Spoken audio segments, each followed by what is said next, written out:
తాకట్లో ఉన్న మీ బంగారాన్ని విడిపించి ఆ రోజు ఆన్లైన్ రేటుకి కొంటాం. Sharma gold company. మొన్న 12వ తారీఖున మన పిఎం పాలెం పోలీస్ స్టేషన్కి వాడుకుల మణికుమారి ఆమె భర్త ప్రసాదరావు గారు ఇద్దరు పోలీస్ స్టేషన్కి వచ్చి ఒక కంప్లైంట్ లాడ్జ్ చేయడం జరిగిందండి. ఆ కంప్లైంట్ ఈ వాడుకుల మణికుమారి ప్రసాదరావు గారు ఎవరంటే వాళ్ళు యాక్చువల్గా మన మల్కాపురం ప్రాంతానికి సంబంధించిన వాస్తవ్యులు. వాళ్ళు ఉద్యోగరీత్యా ఖతార్ అనే దేశం వెళ్ళిపోయి ఆ కంట్రీలో జాబ్ చేసుకుంటున్నారు. గత 15 సంవత్సరాల నుంచి వాళ్ళు అక్కడే ఉంటున్నారని చెప్పారు. గత సంవత్సరం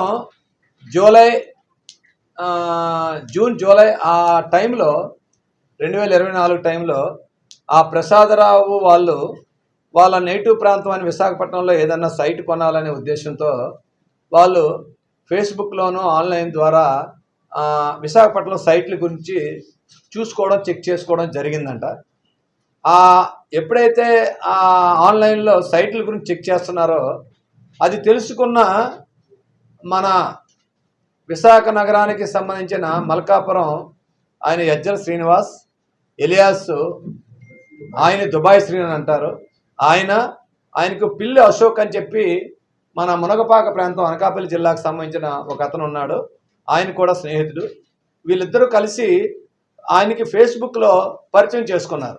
మీ విశాఖపట్నం నగరంలో ఈ సైట్లు అంటే ఎన్ఆర్ఐస్కి ఎవరైతే మన విశాఖపట్నం వాస్తవ్యులు ఇతర దేశాల్లో ఉంటారో వాళ్ళందరికీ చాలామందికి ఇలాగ సైట్లు కొనిపించామండి, అమ్మకాలు కొనుగోలు చేసినప్పుడు మమ్మల్ని కన్సల్ట్ చేస్తుంటారు.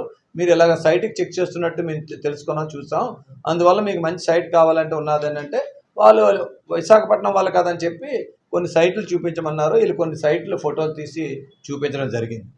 దాన్ని ఆయన ఆన్లైన్లోనే ఫోన్లోనే వాట్సాప్లోనే ఫోన్లో మాట్లాడుకోవడం తెలుసుకున్న తర్వాత ఈ సైట్ మంచిది ఉన్నదండి, మధురవాడ ప్రాంతంలో మన టీచర్స్ లేఅవుట్లో మంచి సైట్ ఉన్నది, మంచి లొకాలిటీ, మీకు బాగానే ఉంటుందని మాట్లాడి నమ్మిస్తే ఆయన అట్టింటి ఆ ప్రసాదరావు ఏమన్నారంటే సైటు కొనబోతున్న వ్యక్తి, ఎలాగండి మీరు ఆన్లైన్లోనూ ఫోన్లో చెప్పిస్తే మేము ఎలా కొనగలం, మా ప్రూఫ్ ఏంటంటే వీళ్ళేమో మాట్లాడి మీరేమో వర్రీ పడొద్దండి, మా ఫాదర్కి మా తల్లిదండ్రులకు సంబంధించిన ఆస్తి అది మాకు వారసత్వంగా వస్తుంది, అది మీకు రిజిస్టర్ చేస్తాం, మీరు రిజిస్టర్ చేసిన తర్వాత మీ పేరు మీద ల్యాండ్ సైట్ ట్రాన్స్ఫర్ అయిన తర్వాత నమ్మకం వచ్చిన తర్వాత మా అకౌంట్కి డబ్బులు పంపించండి, మమ్మల్ని నమ్మండి అని చెప్తే ఆయన ఏదో ముందే రిజిస్టర్ చేస్తాం అంటున్నారు కదా అని చెప్పి ఆయన ఓకే అన్నాడు. ఓకే అంటే వీళ్ళు ఏం చేశారు, ఇప్పుడు టీచర్స్ లేఅవుట్లో మనకి ముగ్గురికి సంబంధించిన కొండేటి రూప్ కుమారు, అలాగే నిమ్మగడ్డ నాగేశ్వరరావు, కొల్లిపర వెంకట దినకర్, వీళ్ళ ముగ్గురు కూడా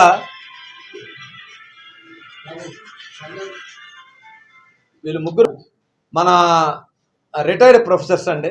అందులో ఇద్దరు చనిపోయారు, ఒక అతను మాత్రమే ఉంటున్నారు. ఆ పిల్లల వారసులు ఒకళ్ళేమో తిరుపతిలో ఉంటారు, ఒక ఫ్యామిలీ ఏమో విజయవాడ కృష్ణా జిల్లాలో ఉంటారు, ఒకరు మన విశాఖ నగరంలో ఉంటారు. ఇలాగా వాళ్ళ వారసుల తాలూకా తప్పుడు డాక్యుమెంట్లు వీళ్ళే వారసులని ఈ దుబాయ్ సీనును ఈయన అశోక్ అనే పిల్లి అశోక్ అని వీళ్ళిద్దరు క్రియేట్ చేసి ఆ డాక్యుమెంట్లతోటి అందులో ఈ 3 సైట్లు, ఈ ముగ్గురు ప్రొఫెసర్కి సంబంధించిన సైట్ ఒక్కొక్కటి 300 గజాలు, 3 సైట్లు కలిపి 900 గజాలు. ఈ 900 గజాలని చెప్పి 6 బిట్లుగా చేశారు, ఒక్కొక్కటి 150 గజాలు చెప్పిన. అందులో ఒక 150 గజాలు ఇది మనకి ఈ ప్రసాదరావు ఖత్తర్లో ఉండే అతను ప్రసాదరావుకి రిజిస్ట్రేషన్ చేశారు. ఫేక్ వీళ్ళ తాలూకా ఈ ఫ్యామిలీ మెంబర్ సర్టిఫికేట్ తీసుకొని దాని ద్వారా ఇవన్నీ మన రిజిస్టర్ ఆఫీస్లో సబ్మిట్ చేసి వీళ్ళ పేరు మీద ఆ ప్రసాదరావు పేరు మీద ట్రాన్స్ఫర్ చేస్తే ఆయన పేరు మీద అంతా రిజిస్ట్రేషన్ అంతా రిఫ్లెక్ట్ అయింది కాబట్టి అమ్మో జెన్యున్గా నాకు వచ్చేసిందని డబ్బులు కూడా ట్రాన్స్ఫర్ చేయడం జరిగింది. ఆయన సుమారు 54 లక్షలు గత జూలై, ఆగస్ట్, సెప్టెంబర్ దఫాలుగా ఈయన మన దుబాయ్ శ్రీని అకౌంట్కి బ్యాంక్ ఏదండి bank of Baroda, Dubai Srini bank of Baroda ఇక్కడ మన విశాఖపట్నంలో ఉన్న అకౌంట్కి ట్రాన్స్ఫర్ చేయడం జరిగింది. వాళ్ళ నేటివ్ ప్లేస్ ఇక్కడే కదా, సైట్ కొనుక్కున్నాం కదా అని చూసుకోవడానికి అని చెప్పి ఆ ఫ్యామిలీ భార్యాభర్తలు ఇద్దరు రావడం జరిగింది. ఆ సైట్ చూసుకున్నారు. ఈలోగా వీళ్ళు ముగ్గురు తాలూకా రిటైర్డ్ ప్రొఫెసర్ తాలూకా సైట్లు ఎప్పుడైతే ఈ విధంగా ట్రాన్స్ఫర్ అయిపోయో వేరు పేర్ల మీద ఆ ఫ్యామిలీ మెంబర్స్ కూడా ఆ ముగ్గురు ప్రొఫెసర్స్ తాలూకా ఫ్యామిలీ మెంబర్స్ కూడా వీళ్ళ మీద లీగల్గా ప్రొసీడ్ అవ్వడం, వీళ్ళతో గొడవపడడం, వీళ్ళైతే మా దాకు మేము కొనుక్కున్నాం అని చెప్పి వాళ్ళతో తిరిగిపడడం అని తెలిసింది.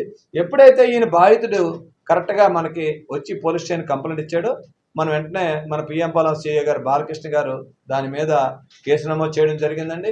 కేసు నమోదు చేసి మా సిపి గారు, మా డీసీపీ మేడం గారు ఇచ్చిన డైరెక్షన్స్ ప్రకారంగా ఆ కేసుకి మన భాస్కరరావు ఎస్ఐ గారు ఇన్వెస్టిగేషన్ ఆఫీసర్గా నియమించడం జరిగింది. వీరిద్దరూ దాన్ని చాలా తక్కువ కాలంలో 12వ తారీఖు రిపోర్ట్ ఇచ్చారు. ఇమీడియట్గా ఈ డాక్యుమెంట్స్ అన్నీ కూడా ఏవేవైతే ఫేక్ డాక్యుమెంట్లు ఈ తాలూకా లీగల్ హెయిర్ సర్టిఫికేట్లు క్రియేట్ చేశారు, ఇవన్నీ కూడా తప్పుడు అని తెలియంది. రెవెన్యూ ఆఫీసుల్లోనూ అన్నింటిని కూడా కన్సర్న్ ఆఫీసుల్లో వెరిఫై చేసి ఇవన్నీ వాళ్ళ ఆఫీస్ నుంచి ఇష్యూ చేయబడలేదు, ఇవన్నీ ఫేక్, ఇవన్నీ క్రియేట్ చేసి ఈ ల్యాండ్ని వీళ్ళ పేరు మీద ట్రాన్స్ఫర్ చేయించి దాన్ని వేరే వాళ్ళకి అమ్మి డబ్బులు లాగారని చెప్పి మా దర్యాప్తులో తెలియంది. వాళ్ళిద్దరిని ఆ దుబాయ్ సీన్ ఎజ్జల్ ఎలియాస్ దుబాయ్ సీన్ మెయిన్ వాస్తవుడు, ఆయనకి ఇక్కడ మన పిఎం పాలెంలో ఎంతేజ్ గ్రూప్ అని చెప్పేసి ఒక రియల్ ఎస్టేట్ సంస్థ అని ఒక ఆఫీసు, వాళ్ళని సాయిప్రియ రిసార్ట్స్లో ఒక కాలనీలో ఒక ఇల్లు తీసుకొని ఒక సంస్థను కూడా ఈయన రన్ చేస్తున్నాడు. ల్యాండ్ బ్రోకర్గా ఈయన చలామణి అవుతున్నాడు. ఒక ఆఫీస్ తీసుకొని యాజిఫ్ ఈయన ఒక సంస్థను రన్ చేస్తున్నట్టు అందరిని నమ్మించడానికి ఈయన సుమారు ఇప్పుడు 900 గజాలు మా 6 బిట్లకని చేసి ఫ్రాడ్ చేశాడండి. ఇవన్నీ కూడా ఈ కేసు కట్టడం వల్ల ఈ తాలూకా ఈ ఫ్యామిలీకి మనం లీగల్గా వాళ్ళకి యాక్షన్ తీసుకుంటున్నాం. ఇది 54 లక్షలు ఆయన అకౌంట్కి వచ్చింది. ఆ అకౌంట్ నుంచి డబ్బులు కూడా వేరే మనుషులకి ఆయన ఆ అకౌంట్లో ఇప్పుడు లేవండి. ఓన్లీ సుమారు 1 లక్ష రూపాయలు ఎంత ఉందో, మిగతా అమౌంట్ అంతా ఎక్కడికి వెళ్ళిందంతా దర్యాప్తు అంతా తీయాలి. ఆ అమౌంట్ ఎవరెవరి పేరు మీద ట్రాన్స్ఫర్ అయింది, ఎవరెవరు ఇంకా ఇందులో ఎవరైనా పాత్ర ఉన్నదా, ఇంకెవరైనా చేతులు కలిపారా, ఇంకెవరైనా సలహాలు ఉన్నాయని చెప్తున్నారు. ఉన్నాయేమని తెలుసుకోవడానికి ఇంకా లోతుగా దర్యాప్తు చేయవలసి ఉన్నది. డాక్యుమెంట్లన్నీ వెరిఫై చేయవలసి ఉన్నది. బ్యాంక్ అకౌంట్లకు సంబంధించి ఈ అకౌంట్ నుంచి ఏ అకౌంట్ ట్రాన్స్ఫర్ అయిందని కూడా ఆయన రికవరీ చేయడానికి, ఆ బాధితుడికి న్యాయం చేయడానికి లీగల్గా ఏ స్టెప్స్ ఉన్నాయో, ఏ విధంగా వాళ్ళకి టైట్ చేయాలో ఫర్మ్గా ఈ కేసుని కోర్టులో ఛార్జ్ చేయడానికి మేము అన్ని విధాల ప్రికాషన్స్ అన్ని తీసుకొని ఇన్వెస్టిగేషన్ అంతా ముందుకెళ్ళడం జరుగుతుంది. మా ఒక్క కోరిక ఏంటంటే ఎవరైనా ల్యాండ్ కొనేటప్పుడు చేసేటప్పుడు కూడా బయట దేశాల్లో ఉండొచ్చు, ఎక్కడ ప్రాంతంలో అవ్వచ్చు, లోకల్గా ఎంక్వైరీ చేసుకోమని, ఆ తాలూకా డాక్యుమెంట్స్ అన్నీ కూడా పూర్వాపరాలు ప్రాపర్గా వచ్చి వెరిఫై చేసుకొని తెలుసుకొని ఇటువంటి స్టెప్ వేస్తే బాగుంటుంది. లేకపోతే ఖత్తర్లో ఉండి ఆయన ఆన్లైన్లో పరిచయం అయిన ఆయనకి 54 లక్షలు వేసారంటే వాళ్ళకి ఇప్పుడు ఆ ఫ్యామిలీకి ఎంత డ్యామేజ్ అయింది. చిన్న ఉద్యోగస్తుడైనా ఖత్తర్లో వాళ్ళు వచ్చి ఏడుస్తుంటే అందరికీ బాధ అనిపిస్తుంది.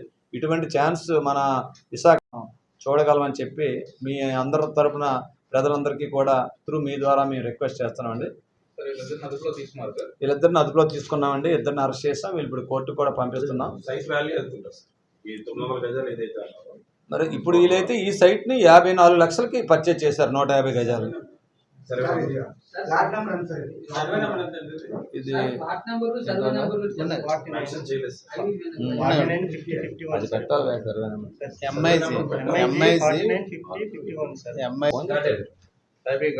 సర్వే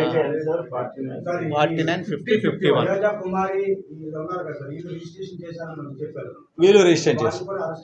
వాళ్ళు ఇంకా వాళ్ళు ఎవరో ఈ ఫేక్ మెంబర్స్ తీసుకొచ్చి వాళ్ళని అరెస్ట్ చేసామన్నారు. వాళ్ళు ఎవరు కూడా ముందుకు రాలేదు.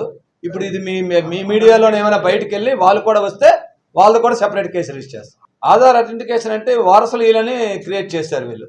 మరి అక్కడ వాళ్ళు ఏ విధంగా చేశారో వాళ్ళ నుంచి కూడా ఇంకా కొన్ని వివరాలు రాబెట్టాలి. ఎందుకంటే మీ అందరికీ ఇక్కడ కూడా మీ అందరికి చెప్తున్నాం ఏంటంటే ఈ రిజిస్టర్ ఆఫీసుల్లో కూడా అక్కడ కూడా వాళ్ళు కూడా కొంచెం కాన్సన్ట్రేషన్ చేసి ఇటువంటి వచ్చినప్పుడు 1-2 సార్లు వెరిఫై చేసి డౌట్ ఉంటే రిజెక్ట్ చేస్తే ఇటువంటి ఛాన్స్ ఉండవు. వాళ్ళు ఏమన్నా నెగ్లిజెన్స్ ఉందా ఏముందని చెప్పి మా అధికారుల ద్వారా, మా సిపి గారి ద్వారా వాళ్ళకు కూడా, వాళ్ళ అధికారులకు కూడా దీని మీద యాక్షన్ తీసుకోమని రిపోర్టులు తయారు చేసి పంపించడం మేము ప్లాన్ చేస్తాం.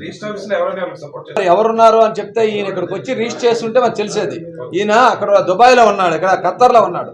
అందువల్ల ఈయన అన్ని చేశారు కాబట్టి ఈయనకి తెలియట్లేదు ఎవరికి. సైట్కి ఓనర్స్ వచ్చారు కదా ఎవరు, ఆ రిటైర్డ్ ప్రొఫెసర్స్ ఫ్యామిలీస్ మా సైట్ని 2 బిట్లు చేసి ఎలకెళ్ళకి అమ్మారని వాళ్ళే చెప్తున్నారు. మధురవాడ ఏమన్నా నిబంధనలకు విరుద్ధంగా ఆయన కొన్ని వాళ్ళు చేయవలసిన డ్యూటీస్లో అక్కడ ఏమైనా వైలేషన్స్ ఏమన్నా ఉన్నాయా, ఏం జరిగిందంటే అది ఇంకా విచారణ చేయవలసి ఉంది. దీని మీద కూడా మేము రిపోర్ట్ రాసి కన్సర్న్ వాళ్ళ హైర్ ఆఫీసర్కి కూడా తెలియజేస్తాం ఇలా జరుగుతుందని చెప్పేసి చేయడం జరిగిందండి. ఇలాంటికి సంబంధించి 4 కేసుల్లో కూడా మేము ఫర్మ్గానే డీల్ చేసాం. ఎవరైనా ఇలాంటి వాటికి పాల్పడి ఉన్నారు, తప్పుడు పత్రాలతోటి అన్యాయంగా ఒకరి భూమి ఒకరికి అమ్మేశారు, వాళ్ళకి హక్కు లేని భూములు అమ్మేస్తున్నారు, ఇప్పుడు అన్నదమ్ముల తగాదు, వారసుల తగాదాలు, ఈ బౌండరీ తగాదాలు, సివిల్ ఇష్యూలు అయితే మేము ఇన్వాల్వ్ అవ్వం. కానీ ఈ ఫేక్ డాక్యుమెంట్లు చెప్పి తప్పు డాక్యుమెంట్లు క్రియేట్ చేసి అన్యాయంగా ఒకరి భూమిని గ్రాప్ చేయాలని చెప్పి చేస్తే మాత్రం అటువంటి మా దృష్టికి వస్తే మాత్రం పక్కా మేము యాక్షన్ తీసుకొని లీగల్గా వాళ్ళని కటకటాలని పంపించడం. ఇప్పుడు ఆయన చనిపోయాడు, ఇవన్నీ ఆయనే చేసి పెట్టింది. ఇప్పుడు జరగలేదు, ఇది కింద సంవత్సరం జరిగింది. జూన్ జూలై ఆగస్టులో జరిగింది. అంటే జూలై రిజిస్ట్రేషన్ అప్పుడు జరిగింది. అప్పుడు ఆయన చనిపోయాడు, ఆయన చేసి పెట్టాడు. ఈ డాక్యుమెంట్లు అయినా ఆయన మాకు ఇచ్చాడు అంటాడు. ఆడిటర్ అన్నాడు, చనిపోయాడు అన్నాడు. పేరు చెప్పండి. లక్ష్మీ నరసింహ అనే ఒక ఆడిటర్ అంట. బాలయ్య శాస్త్రి లేఅవుట్లో ఉండే లక్ష్మీ నరసింహ అనే ఒక ఆడిటర్ ఈ డాక్యుమెంట్లను చేసి ఇచ్చాడు అంటాడు. ఆయన ఏంటంటే చనిపోయాడు పేరు చెప్తున్నాడు. ఇంకా ఇప్పుడు మాకు 24 గంటలు వాళ్ళు ప్రొడ్యూస్ చేయాలి కాబట్టి ప్రొడ్యూస్ చేస్తాం.